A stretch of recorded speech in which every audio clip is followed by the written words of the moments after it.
afternoon or evening, sleepyheads, guys and gals. If you're new, subscribe. If you're not, you know the drill. Watch this video up to the end. Thank you for watching, by the way, for clicking on this video. If you don't like it, feel free to click off. You know, there's no problem. I'll go for it. We do have a Discord. Check it out. Check it out. Just join. No matter. Don't matter. You know. Yeah, that's pretty much it. You can ask me there pretty much directly on Discord. Going back to the game, yeah, I was like mental. I had a mental block right there, like couple like short fuses just short circuiting, you know. What? No, that is absolutely not a good idea, Brizzy. We're on a dangerous planet. So what? You're well trained and nothing bad would happen to you.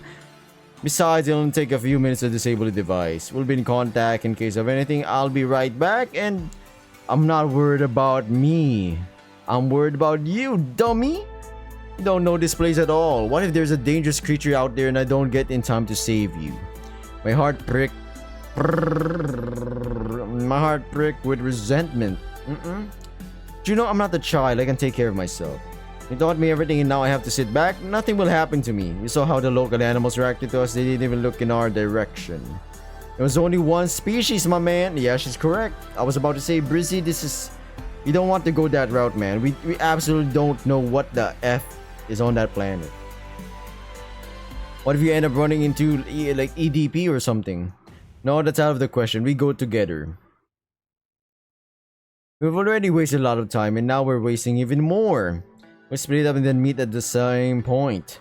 I can stand up for myself. Stop thinking I'm weak. Juno's helmet showed a sad expression that made me feel like a total asshole. But I wasn't going to back down on this. We had to use the time to our advantage as best as we could.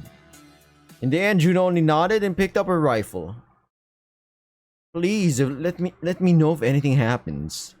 With those words, she jumped out of the jet, landing smoothly on the ground. I nodded and wanted to wish her good luck, but Juno had already disappeared in the thicket of trees. Sorry. After giving her a look, I returned to the control panel and asked Pixie to take me to the next point. Brizzy is just crazy, man. He's on his guts arc. No. He's in his Doomslayer arc. But he's not him, my man. He's not him, that's the problem. The flight took a little time, during which I got my rifle ready and picked up the second locator, then landed on the side of the wide river and set off down the trail. Ooh, different scenery again, a backdrop. I didn't know how long I'd have to walk. The jet couldn't fly right up to the point because of the abundant, dense thicket of forests. So once again, I had to waste time walking. I was focused on the locator, walking strictly towards the target, looking under my feet every now and then to make sure I didn't run into anything poisonous. The forest was quiet, even quieter in this part of the planet than the ocean shore. There seemed to be no animals here at all except for the occasional passing bird and bugs dancing in the air. Despite the fact that I was sure of my decision, an unpleasant feeling settled in my stomach and gave me no peace. My thoughts were all about Juno. She and I hadn't been separated in the last 2 years in the ship, much less by such a distance. And now I felt strange, lonely, and lost. We spent almost all of our time together, even if we split up on the ship to train or work in the lab, we always knew where to find each other. As I pounded the weights in the gym, I knew that at any moment I could go to the next compartment and find Juno there. But now she was somewhere far away. My heart couldn't yearn for her more than now. I'm lost as she is. I'm just kidding, everyone. That was just the most made up freaking sentence I've ever done. Out of my sight on an unknown planet, and I was getting more and more anxious. In 2 years, we barely gotten off the ground. All we could do was fly from one planet to another, rarely landing on them because it was always too late. Some were ruined and floating in space as fragments of stone, while others, even from space, looked dead and rotting away, living their last hours in agony. We were always late, and time became my worst enemy. I didn't have enough time to train more, and didn't have time to help any of the planets destroyed by the anomaly. Whoever is doing this is some kind of like sick bastard, man. I hated the feeling of helplessness and the guilt that came from my own inaction. All I could do was train and absorb Juno's teachings, but I was nowhere near her level in terms of both knowledge and strength. So all the tiny success that we managed to achieve was the result of Juno's hard work, which made me feel like a useless anchor. In fact, Juno didn't have to be concerned with finding the anomaly and trying to stop it at all. Her planet was safe far away from us, and if she wanted to, Juno could just give up and fly far away where the anomaly had never been heard of. There was no way I would have gotten this far alone, even if Juno had given me a separate ship equipped with artificial intelligence and everything I needed to survive. So now I felt a deadly determination to prove, at least to myself, that I could be useful. I could do what Juno had done. It was necessary for my own peace of mind just to believe that something depended on me. And the past 2 years of hard training wasn't for nothing. I finally reached my destination. I could see the purple glow of the device in the bushes along the river's shoreline. Taking the bot, I turned it on and set it on the ground, asking Pixie to turn off the device. There were animal corpses all around it, just like the first one. It seemed like there were even more of them here. Part of the river was also affected by the device, with many fish and small creatures thrown up by the water lying on their sides. I approached them and took a couple of samples for Juno. Soon, Pixie turned off the device, the purple light went out, and I could pick it up. As I held it in my hand, I'm sorry everyone, I'm not just in the, I'm in the mood to do it, but my body is about to fail right now. I'm like juggling it's not YouTube's, it's not anybody's fault, it's pretty much things that are outside of my control, other than the time I'm spending working on my body, you know, jogging an hour 4 times a week. As I held it in my hands, I noticed that it was quite heavy. Now let's be honest, school is absolutely destroying me right now, mentally and physically. I ran back to the jet as fast as I could. I couldn't wait to get back to Juno, pick her up, and get up to the ship. Though tiny, the little bit of hope I had convinced me that we could save this planet, it kept me moving forward and gave me even more motivation and strength to keep going. Climbing into the jet, I immediately called out to Pixie. Pixie, let's go get Juno. Where is she now? Silence was all I got in response. Oh my god, no. No, this better not be it, man. What I'm thinking is something really bad.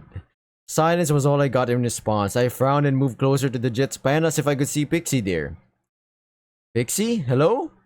Again, a few long seconds of silence, which had never happened before. Pixie finally answered. Brizzy, I apologize for not replying right away. Juno is in a rather dangerous situation right now. You need to get to her immediately. My heart would sank too. You know, your boo is in danger? My man, I'd be like, oh, fuck.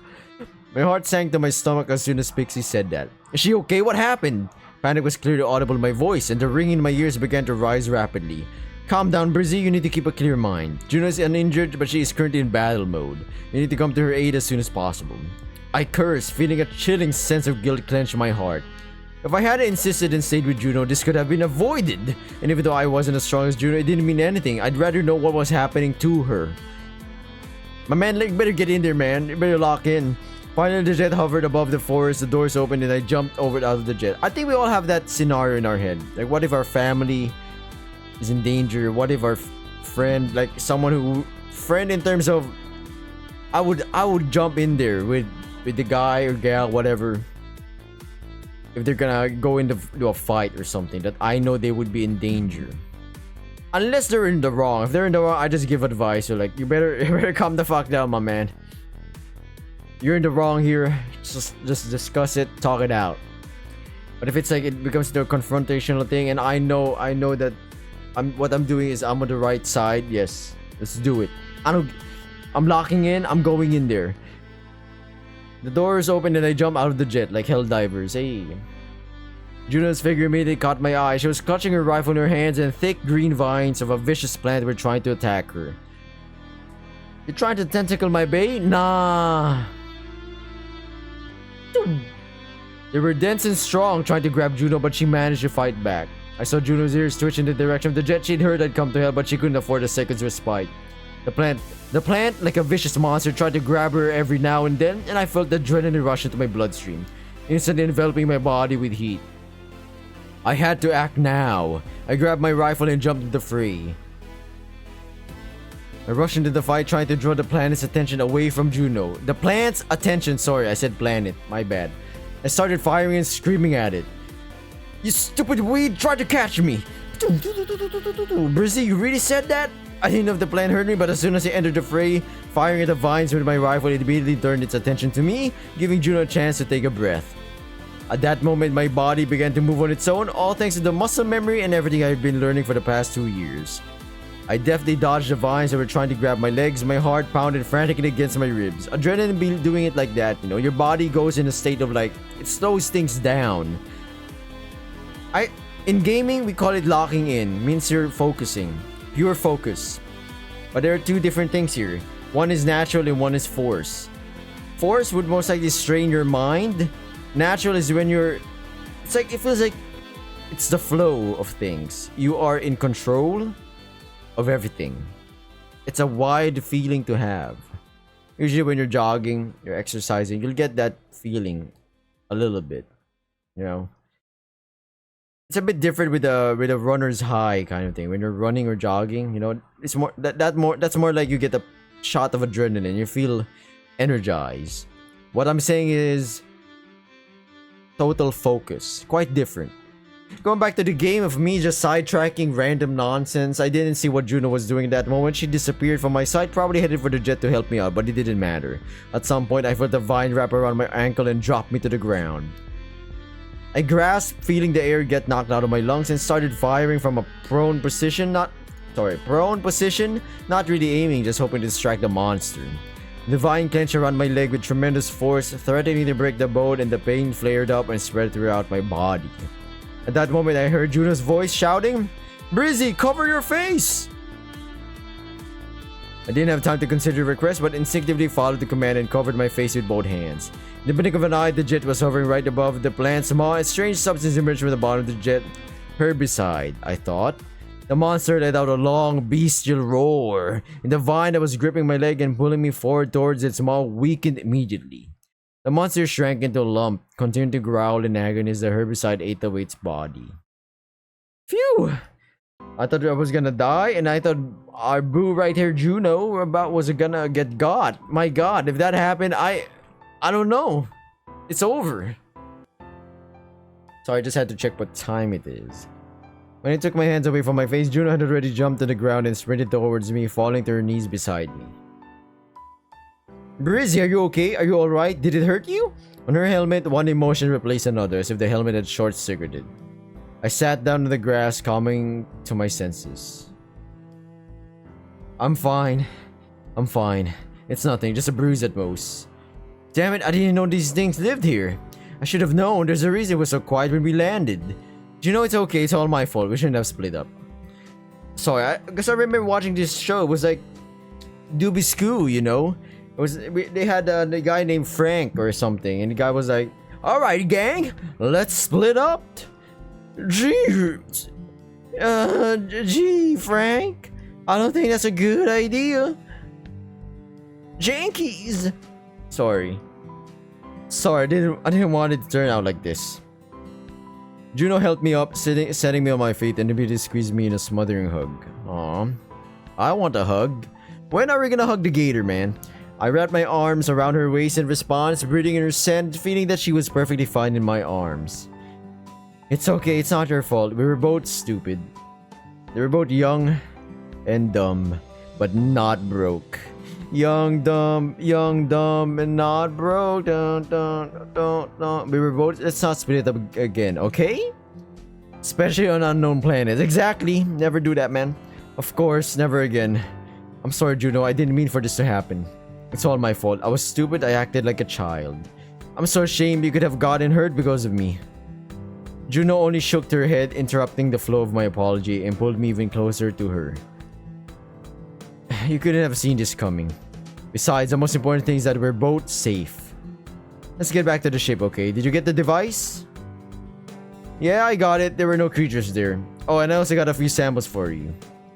Aw, that's what I like to see. A smile and a heart. Uh-huh. Juno smiled warmly at me, gently stroking my cheeks with her fingers. Pause. Thank you, Brizzy. I was so worried about you. We stood in the middle of the forest in a tight hug for a while, then hurried back to the jet, tired and dirty from the fight.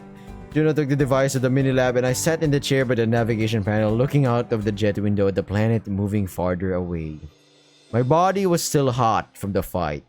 I stared at the planet, realizing that Juno and I might be its last visitors. But in that moment, I didn't feel the longing that had eaten away at my heart hours before. Now it was a kind of relief and acceptance. I guess in a way, every part of progress of trying to improve ourselves is accepting it. That could either be the first step, the middle, or the last. The first step is when you're in accepting of the reality of it all, and you have to accept the problem. You have to verify. You have to know that yes, it does exist. The next step towards that is an action plan. What should I do next? And third of it is commitment.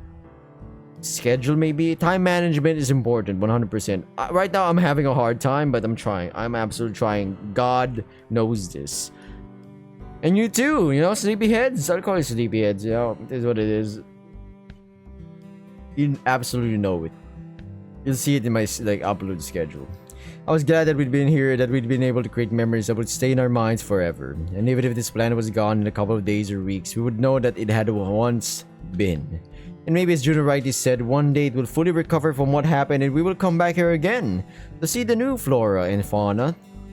To see what happened to it during our absence. Knowing that we did everything we could to prevent its destruction. I thought this was a loading thing. I could just absolutely just skip it, man. While Juno carried the device to the lab, I went straight to the shower. All I wanted to do was wash away the signs of struggle and the grains of sand that clung to my skin after our time on the beach. Finally, I felt the fatigue rolling through my muscles. It wasn't every day that I went into battle, after all. And what happened in that planet today made me realize that all the training I had done wasn't really helping me. Yes, I had become more agile and fast, and my endurance had improved, but sparring with Juno in the gym where everything was clear and easy, it couldn't compare to a real fight that could happen anywhere. I guess that pretty much summarizes how if you want to go in there, like it's swimwear, with MMA, with boxing, or any martial art. Yes, they're gonna teach you, but by the end of it, you're gonna have a lot of sparring sessions, and by the end of it, you have to go out there and gain experience, because it's wildly different. Same with actual games, right? When we play shooting games or MOBAs or RPGs, it's different. Strategy games. The more we play, the more things we learn, the more it becomes natural to us that we should do this and that. As opposed to sticking to one thing. The fact that my opponent wasn't someone whose techniques and behavior I knew, but an unknown creature, only heightened my desire to improve and train until I reached my limits.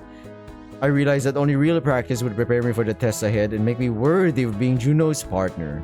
It was terrifying to imagine that today things could have turned out differently, and I could have lost her due to the stupid accident. What would I do then? I would probably blame myself for the rest of my life, which would have been significantly diminished without her. Aww. Yes, I had some knowledge of the ship's controls, but it still wasn't enough. I couldn't continue traveling knowing that Juno was dead and I wasn't strong enough to protect her. Survivor's guilt, man, that would fuck you up. The day I truly understood, and somebody's car is absolutely dying outside of my house right now. The day I truly understood the risky game that Juno and I were playing. Realized that what I had gotten myself into, driven by revenge, but no matter how terrible it was, I couldn't back down. I had no right to. I tried to push those thoughts out of my head because they weren't helping at all. In fact, in this situation, they were only making things worse. The desire for revenge to find the source of the anomaly, to find the one who had created it, was still there. However, now it was joined by fear. Fear of what we might face in the future. You gotta be, you know, how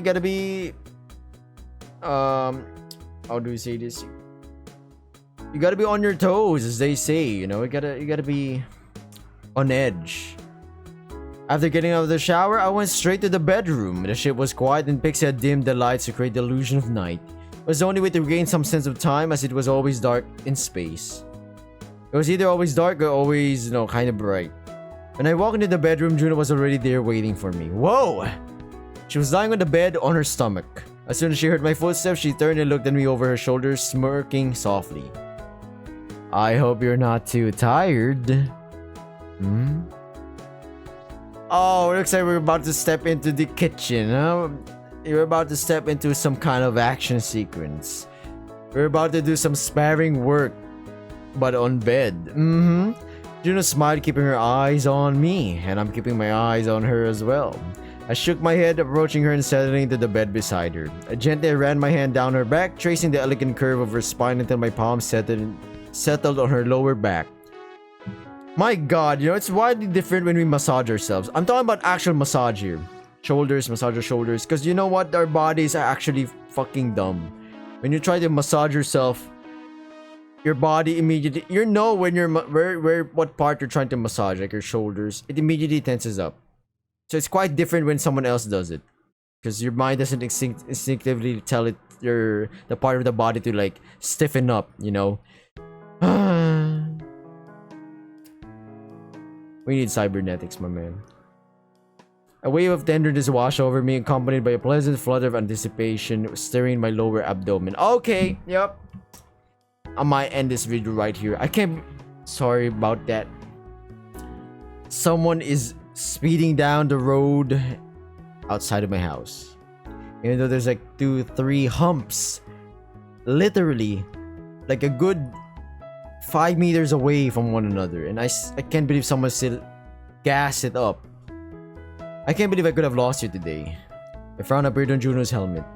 Don't think about it, you got there just in time, Brizzy. And if I hadn't, we don't know what would have happened. This is just a hypothetical scenario. Juno tucked her legs underneath her body, finding herself in a knee-lock position. Damn! I'm ending this video right here. Hopefully you liked the video, everybody. Subscribe if you're new. If you're not, watch my other videos. You got this. Hopefully you have a... Hopefully you get a full night's rest. Sweet dreams, everyone. Bye! Good luck on whatever you're doing.